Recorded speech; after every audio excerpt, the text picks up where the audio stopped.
And welcome into the State of Purple. It is the State of Purple podcast. He's Jack Day. I'm Aj Mansour. We are the State of Purple podcast presented by SodaStick and sodastick.com. Head over to sodastick.com and check out the Minnesota sports inspired goods, especially during this Minnesota Vikings season. There is new purple and gold inspired goods each and every week. New hats, new shirts, new designs, awesome stuff that you can get at 15% off. Head over to sodastick.com, put in the promo code KFAN at the checkout and take 15% off your order. Special thank you to SodaStick for supporting this podcast. Jack Day. The Minnesota Vikings are 3-1 on the season. It doesn't necessarily feel like it. We'll get into that in a little bit, but let's quick recap the London game. It was an 8:30 start here in Minneapolis for us. How did you take in the international series, Minnesota Vikings versus the New Orleans Saints this last weekend? I was in my normal watching place in Wisconsin on my dad's porch. My little brother was home, which I knew you knew that already, but was able to watch the game with him, which don't get a lot of those. And I will say I'm very thankful that they won that game because we had a concert that night. So it kind of the entire day kind of just flowed together nicely, which right. Well, and the Gophers lost the day before. Can you imagine how much of a stinker of a weekend it would have been for Minnesota sports? We all thought it. We all thought it was going to happen too. It was very close for it to be in that, but at least we have Luis Arias to potentially negate Aaron Judge from the Triple Crown, which I've heard a lot of reports of people not too happy about that from the New York media, but I think it's funny. At least Minnesota sports can take one thing away from the Yankees. Right. I think it's done. I think it's a done deal. I think Judge is out today, so he's there will be no change in the standings. So you're right. He took the batting title, at least part of the Triple Crown. So, but Minnesota Vikings, they end up victorious. What was final score? I think 28-25. Dramatic finish. The 60-yard field goal for Will Lutz to tie it. Greg Joseph gets a bomb to give the Vikings the lead. And then the 61-yarder proved to be just too far. Will Lutz did say it felt the same, had the same trajectory, but 61 yards, it had to travel that extra 1 yard. And honestly, when you talk about it, Jack, he would have made both of those had they been perfectly straight from, 65 yards almost probably. But that last one, the 1 yard difference, if you want to really break this down and go geometry and all this mathematician and angles and stuff on this, a 1 yard difference certainly could have changed simply the bounce, right? If it was 1 yard closer, if it was a 60-yard field goal at the end there, the bounce off the upright maybe would have sent it through the goalpost rather than down to the crossbar and then back out. I mean, that 1 yard could have been the difference maker in the entire system for the New Orleans Saints in making or missing that field goal. Yeah, and it was super weird watching it on TV. I don't know if it was similar where you were watching, but I couldn't tell what happened right away. The announcers didn't really make it clear, and I'm sure you've seen the reactions on Twitter where the Saints players' arms are up and the Vikings are still kind of sitting there, and then their arms go down and the Vikings start doing all that. But I will say this: our friend PA had a fantastic call, and I love that he threw in the Saints go marching out. I thought that was fantastic, and I know you had that all up on social media, so that was wonderful. But at the end of the day, like you said, the Vikings, they're 3-1. It hasn't been the prettiest way to get there, but they're still a winning football team with, I think, their best football in front of them. They are, and we'll talk about that too, because that's a great perspective, and it kind of leads us to a point where we can kind of really put a bow on the first quarter of the season. Well, I guess let's jump right into it, Jack. I mean, why not, right? We've talked a couple days now. It's a Wednesday. We, for various reasons, we haven't got on yet to talk about it, but everyone's talked about that game already. So let's put the Saints to bed and rather let's assess this first quarter of the season. Not quite a quarter. Used to be nice, pretty little 4-game quarter of the season when it was 16 games. Now that we're up to 17, it's, a quarter and 2.25, whatever, 4.25 way through the season. So let's talk about the Minnesota Vikings. There was a lot of questions going into this season about what this team would look like on offense, on defense. And I think, Jack, is it fair to say a lot of those questions kind of still exist? Yeah, I think that's completely fair. And like I said, there's a lot of football up ahead, and it's been a weird first quarter of the season, if you will, with, I don't know, Justin Jefferson having 2 really good games and 2 games where he disappeared. But I don't know. Yeah, I think there's a lot of, we talked about it leading into the season, like schematically, there's a lot of things that are changing. I think that takes time.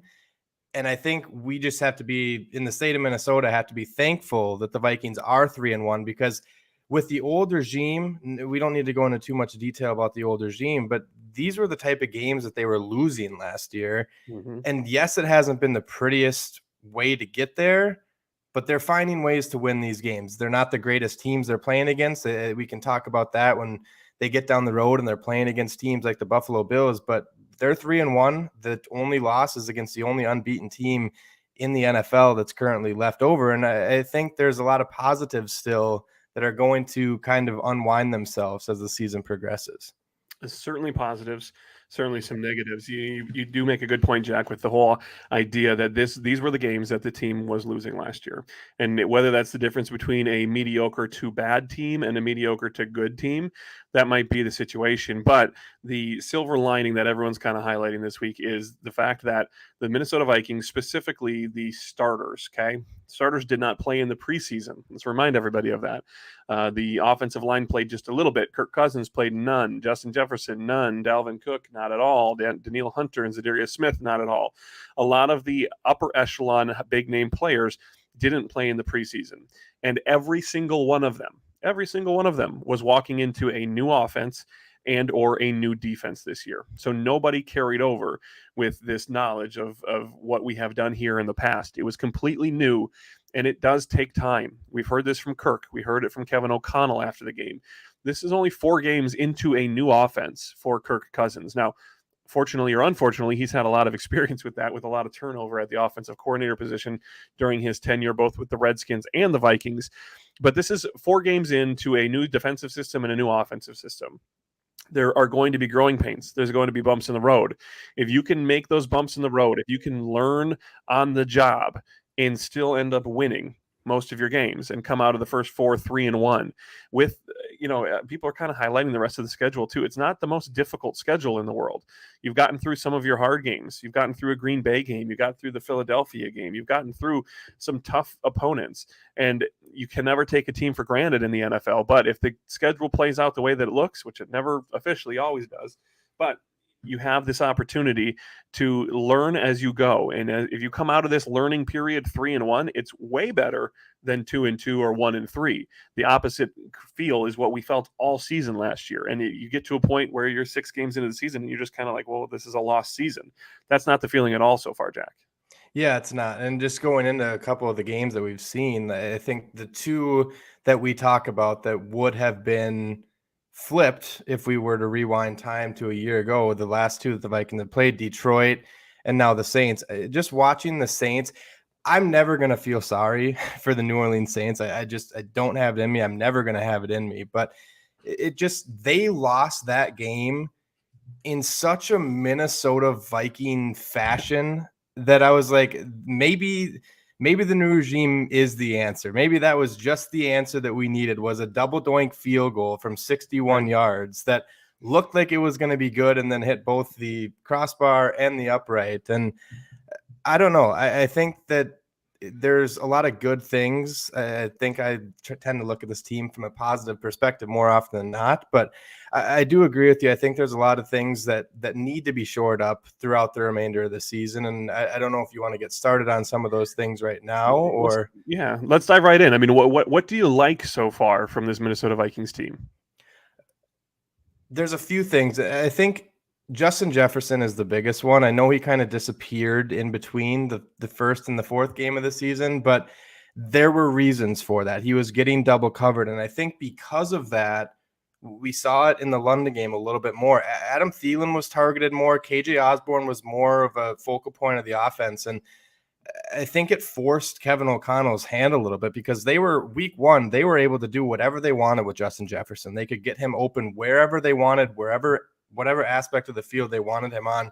He was there and he was open. And that against the Philadelphia Eagles and the Detroit Lions, it pretty much disappeared. It was the exact opposite.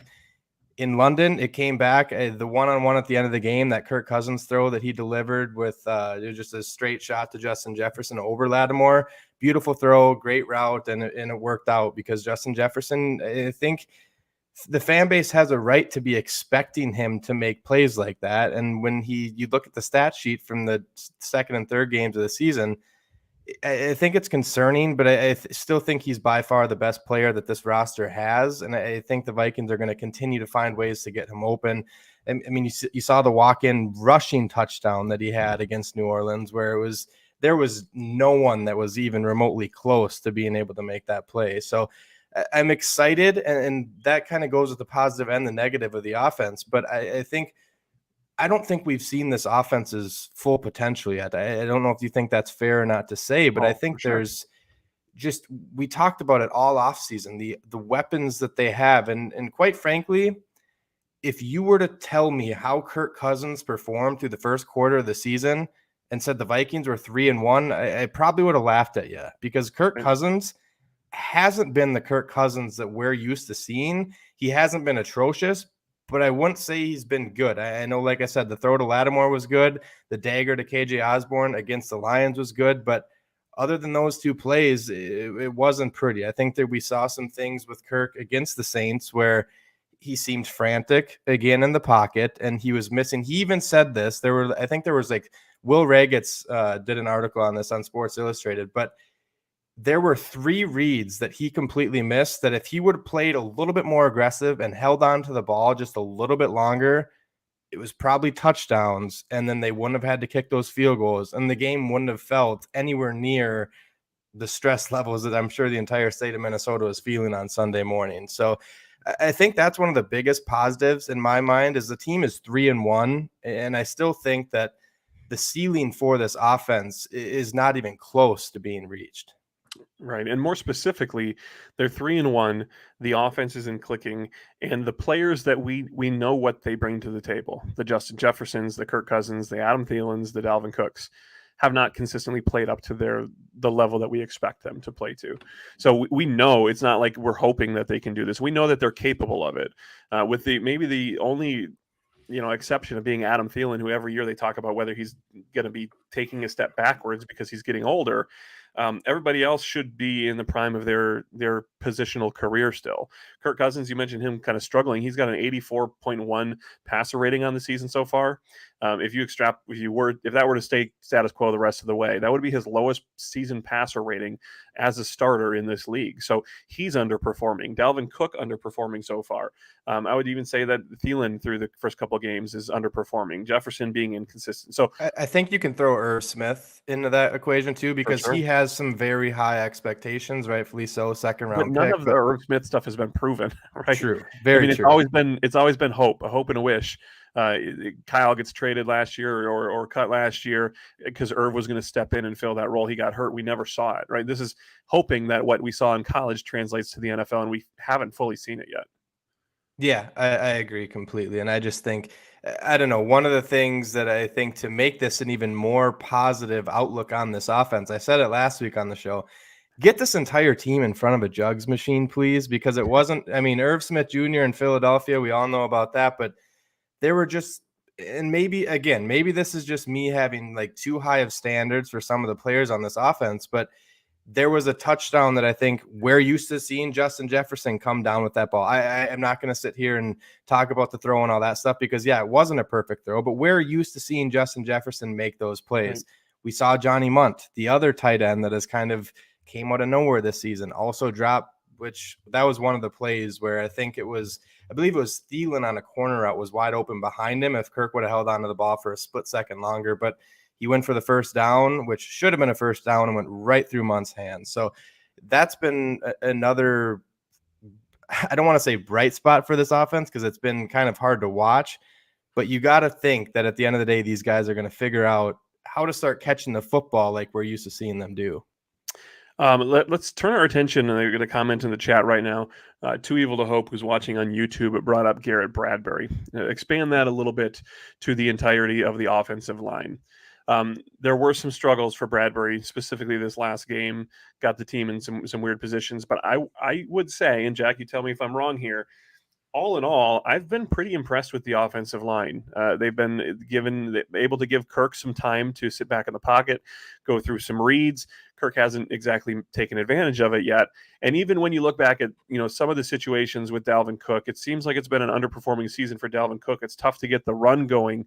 But you go back to week number 1, he had 20 carries for 90 yards. That's not a terrible game. You go to week number 2, they kind of got away from the run game almost immediately because they got just blitzkrieged by the Eagles.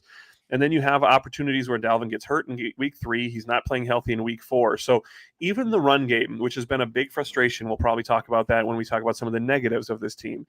Even the run blocking, I don't think has been terrible. And for an offensive line that was bad the last couple of years and had some big question marks, even if you put a mediocre rating on Garrett Bradbury for some of his ups and downs, based off of what we thought we were going to get from him and the way that we talked about him during this offseason, even he has been okay. But as a whole, I feel like the offensive line's been decent. Am I wrong there? I don't think so. I think it's more on the other side of the spectrum. It's somewhere, I think it's fair to say, in the middle. But we've always said a mediocre offensive line is what this team has needed because they haven't had that in the last 5-6 years. And I will say Brian O'Neill was one that kind of caught my eye against the Saints because we're so used to seeing the stats that come out that, hey, Brian O'Neill hasn't a lot of pressure and 75 plus pass rushing snaps. That wasn't the case against the Saints. He was kind of getting beaten up.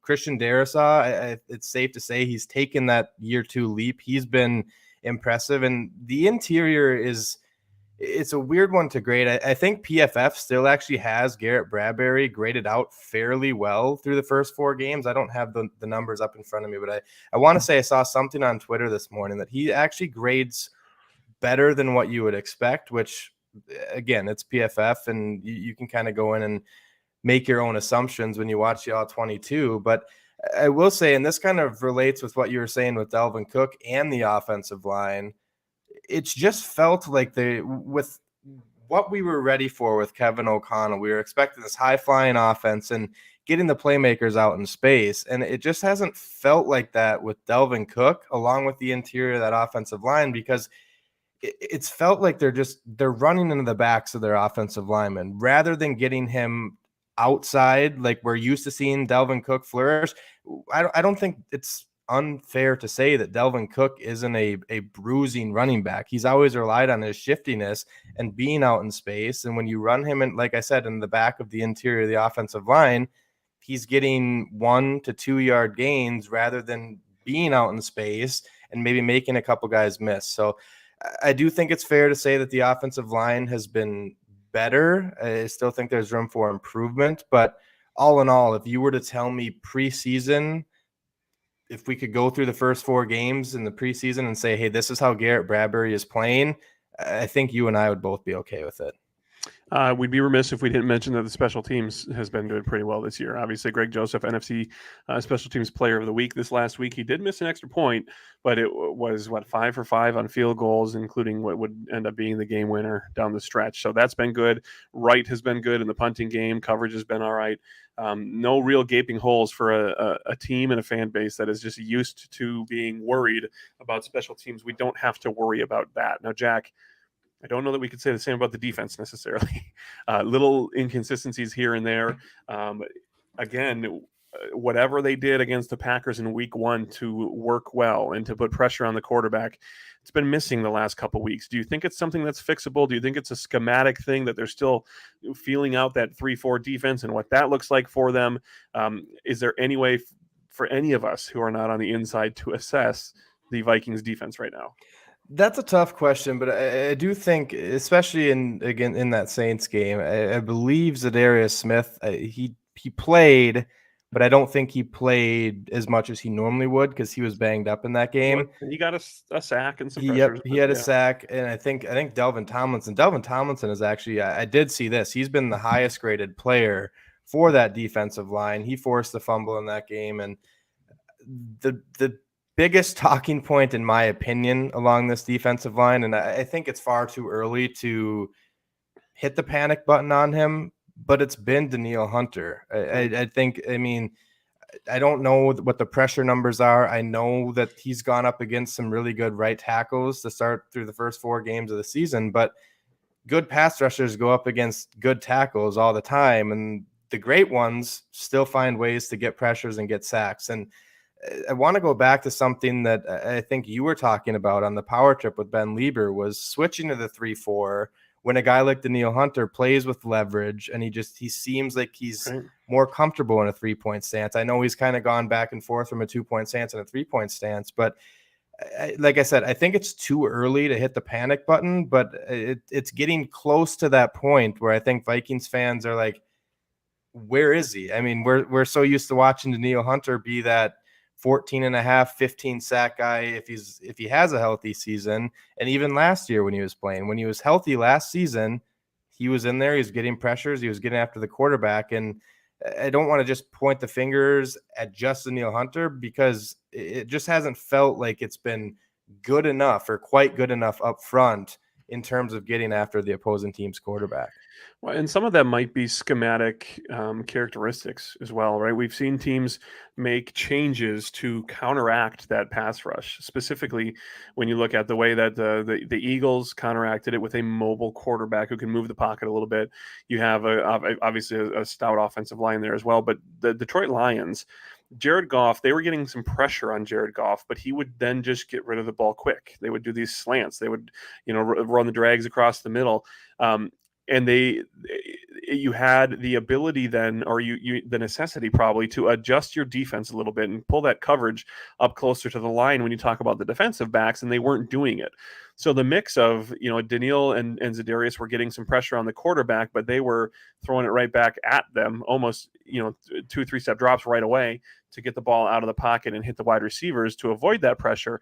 That adaptation needs to happen. And I just don't know that the team is talented enough in the defensive secondary right now to have them play all the press coverage that is necessary when you have the pressure coming off the edge. And that just allows teams to get the ball out of their hand quickly and basically neutralize Daniil Hunter. That we saw that for sure in the Detroit game. You saw it in some of the the veteran leadership of Andy Dalton and what he brought to the table that maybe Jameis would have thrown into some different situations. A lot of people were saying Andy Dalton might have put the Saints in a better position to win that game and may do so going forward than Jameis Winston and his gunslinger mentality would do for that team. So there's just some changes too. There are still limits that this defense has, whether it be the depth, whether it be the skill set, whether it be experience.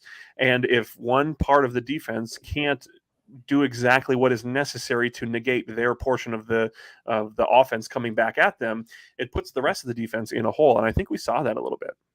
Yeah, I agree with that. And I do want to say something going back to that Saints game, talking about this, because we were talking about how excited we were with a healthy Za'Darius Smith and a healthy Daniil Hunter at the beginning of the season, like wreaking havoc on opposing quarterbacks. And like I said, I don't have the numbers in front of me. I know Za'Darius Smith sacked Aaron Rodgers. I know he got a sack in London, but the numbers aren't there for Daniil Hunter. And one of the reasons we were so excited about that was because of how much it was going to help out on the back end with Harrison Smith, Cam Bynum, Patrick Peterson, Shannon Sullivan, and Cam Dantzler. And I will say this, I think we've talked a little bit of the ups and downs is the case with Cameron Dantzler, but I was impressed with how he played against the Saints. And I think he's been physical. I like that. He's never been the biggest guy, but he's always seemed at least willing to participate in tackling. He had the huge pass breakup towards the end of the game that kind of helped solidify the outcome of that game. But again, there's a lot of youth behind those two. And I don't think it's even fair to necessarily say that Cameron Dantzler, it doesn't fall underneath that youth umbrella, because I think, speaking from a Vikings fan perspective, we still don't fully know what this team has in Cameron Dantzler. So I agree with you. And I think it's going to come. Maybe it is because there's a little bit of a schematic change. And like you said, none of these guys are playing in the preseason. Some of these guys are banged up. One thing we probably should, not to go off on too much of a tangent, probably should acknowledge the Lewis Cine injury as well. That was scary. It's never fun seeing players go down like that, but I still have high hopes for this defensive line, AJ. And I don't know if you're in the same boat as me, but I still just, if you're telling me you have a defensive line with Za'Darius Smith and Daniil Hunter, if they're both healthy, I deep down inside of me, I believe they're going to figure it out. Well, here's the deal. I'm going to pull this up because somehow I toggled over to 2021. But get the 2022 Vikings schedule up in front of me. This defense, again, room to grow. They haven't played great. They haven't played consistent. And yet they're allowing 7 points, 24 points, 24 points, and 25 points. They're not letting teams put up gigantic numbers on them, right? I mean, you don't want to let a team have 24 points, especially if your offense is not, exactly coming out gangbusters. But at the same time, they're succeeding. They're coming up in big spots, like you mentioned, Cam Tansler and the pass breakup towards the end of the game. They're stepping up to the plate when they need to, and now they just need to be more consistent. And some of that comes with experience. Some of that comes with familiarity with the defense. These are things that will come within a season, let alone multiple seasons. So again, if you are a defense that has only forked over one loss on the season, and you feel like you still have room to grow, you feel pretty good about where you are right now. How would you assess the first 4 games of the career for head coach Kevin O'Connell?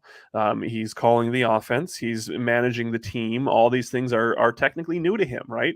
He wasn't the one calling every single play in Los Angeles. He has not had the experience to make some of those big game decisions down the end of the stretch there. Through 4 games in the season, how would you assess the new head coaching role for Kevin O'Connell?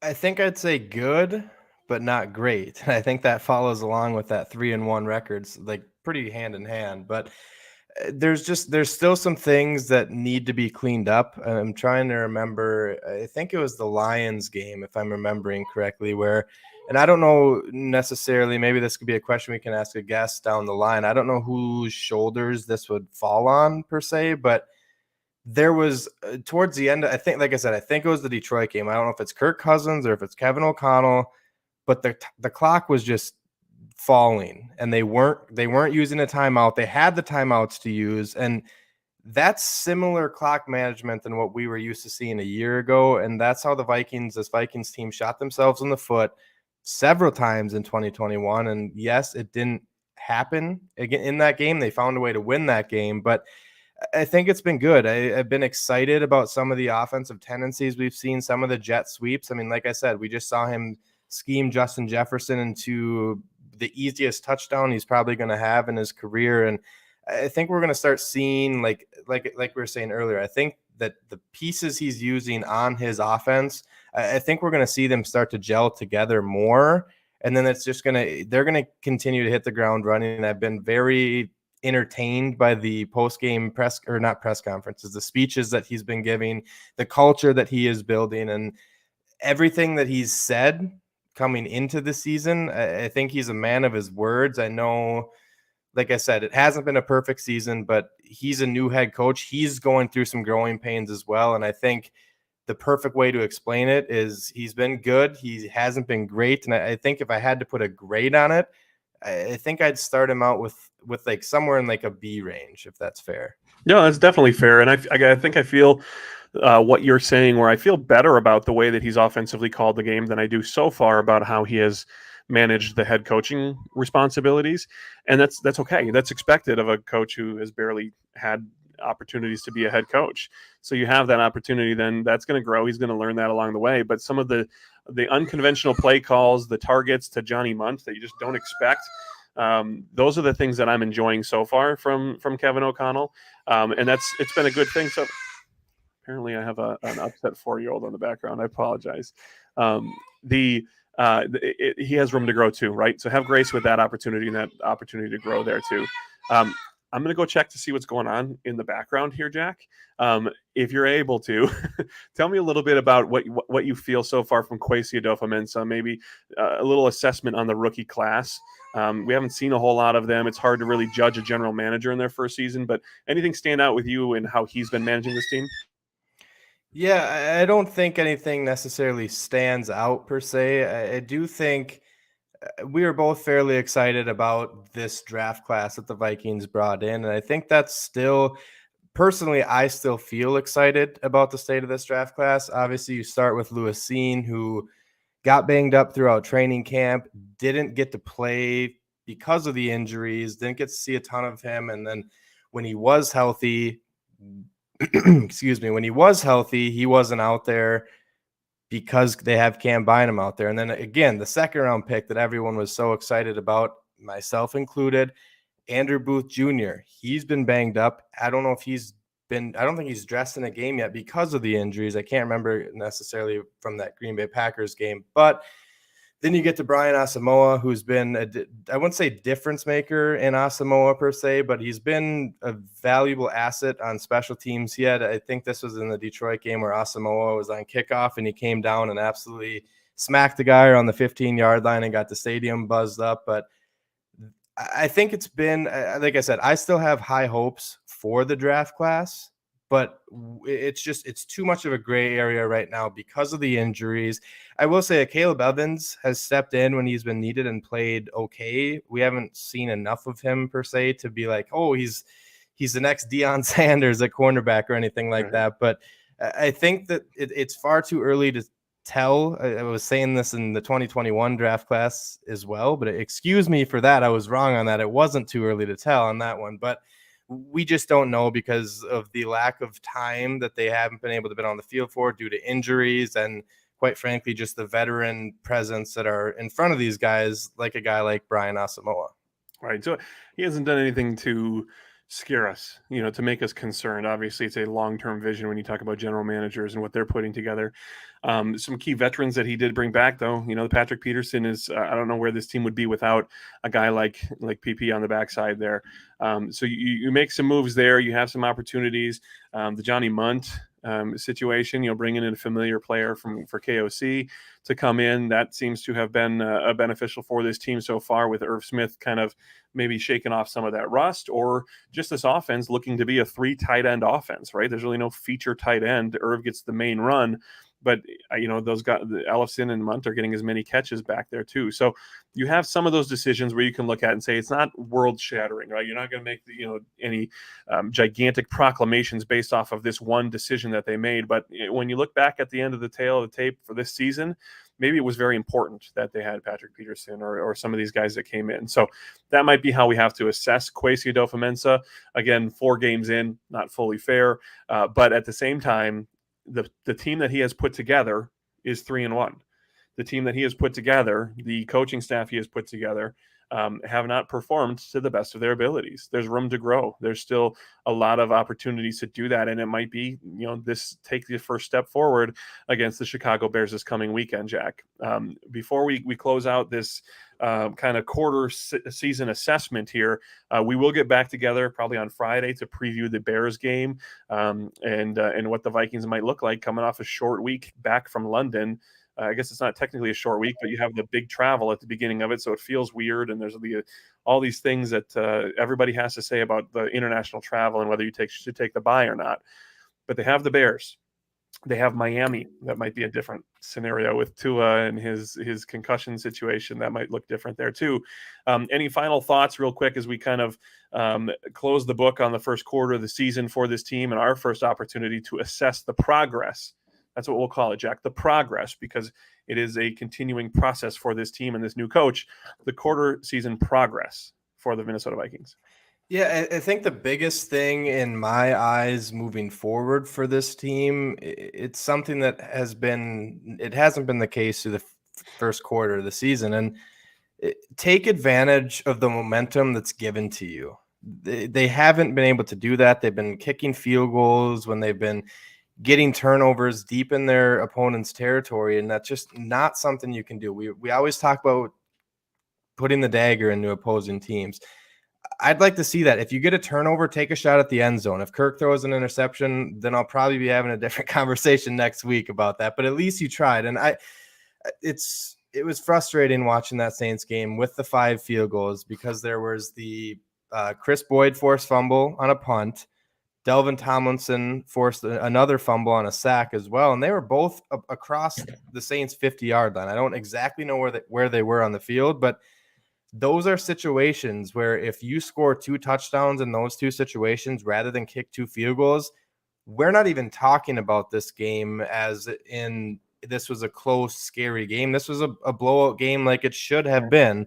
And it's if you're going to let bad teams hang around in games, sometimes they're going to find ways to win. We saw it with the Vikings. When you let the Vikings hang around last year, I don't think it's necessarily fair to say the Vikings were a good team in 2021, but they found ways to win. What was it? Eight games they won last year, 8 or 9 games. They found ways to win games that maybe they probably shouldn't have won. And then they also found ways to lose games that they shouldn't have won.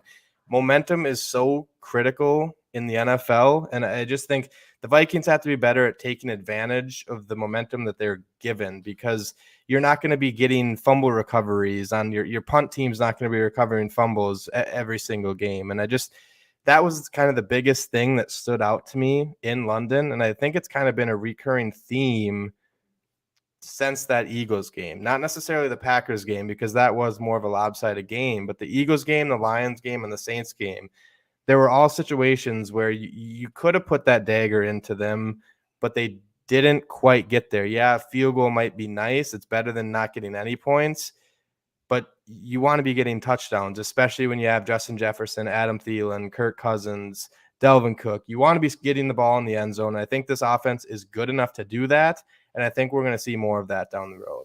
You have these situations where the Vikings have play calls that almost seemingly are wide open every single time. That's when you want to take those shots. How often do we listen to, Tony Romo and doing the color commentary for a game of Aaron Rodgers playing, and the Packers get a turnover deep in the other team's end of the field, and Romo will say right then, this is when you take your shot. This is when Rodgers is going to go to the end zone, look for that deep pass, put some points on the board right away, go for the jugular. That's what this team needs to turn into. Not this passive, hey, good thing we got the ball back. Now let's run it, and then figure out what we're going to do on third down. That's the Mike Zimmer. That's the past, regime that we have had with this team. We got excited from what we saw in the first week of the season when they kind of were going at it a little bit more. They need to get back to that. They need to figure out how to do that. And like you said, ride that momentum, take advantage of those situations, and do it right away. You don't need the perfect scenario to set up and get 5 yards closer and catch them off guard. Just go at them. These players on this team, when you have the weapons like Jefferson and Thielen and Osborne, and let's throw Irv Smith in there, Dalvin Cook, you should be able to win a matchup on the field. If it's not a cornerback and a wide receiver, maybe it's a tight end and a linebacker, or a running back with a linebacker on them. There are mismatches to be had. And you're kind of saying that, Jack, go get it. Go out there and get it right away. Take advantage of it. Put these teams down early and just kind of grab hold of the rest of the momentum for that game. So that's good. It's a 3-1. They're 3-1 through the first 4 games of the season. That is the story. However you want to dissect it and dive deep into it, they are 3-1. They are atop the division right now. I think they're technically, by strength of schedule and whatever, second in the conference, in the NFC conference right now. So you have this opportunity with the one loss being only to the team that's in first, the undefeated Philadelphia Eagles. So take advantage of this opportunity against the Bears this weekend, Jack. That is, if they lose this game, we go straight back to Minnesota sports fans that cannot trust anybody, cannot be loved, cannot feel special. It's because everything's going to happen to us. The wheels are going to fall off. The ship is going to sink. It's what we do every season. Let's change that. It's time to change that mentality. So that's what we're looking for. Special thank you to Soda Stick for sponsoring the State of Purple podcast each and every week. Head over to sodastick.com, throw in the promo code KFAN, and take 15% off your order. You can see some of the pictures of the shirts in the stream. If you're watching right now, they have some new hats.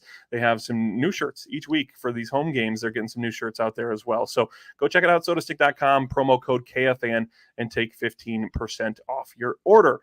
Jack, I'll see you in a couple days as we preview the Chicago Bears and the Minnesota Vikings. We'll talk to you later, man. If I can find the right thing to close it out. I'm never ready for this. This is rookie mode here. I go on talking, and then I forget to hit the button. Here we go. Have a great week. We'll see you later.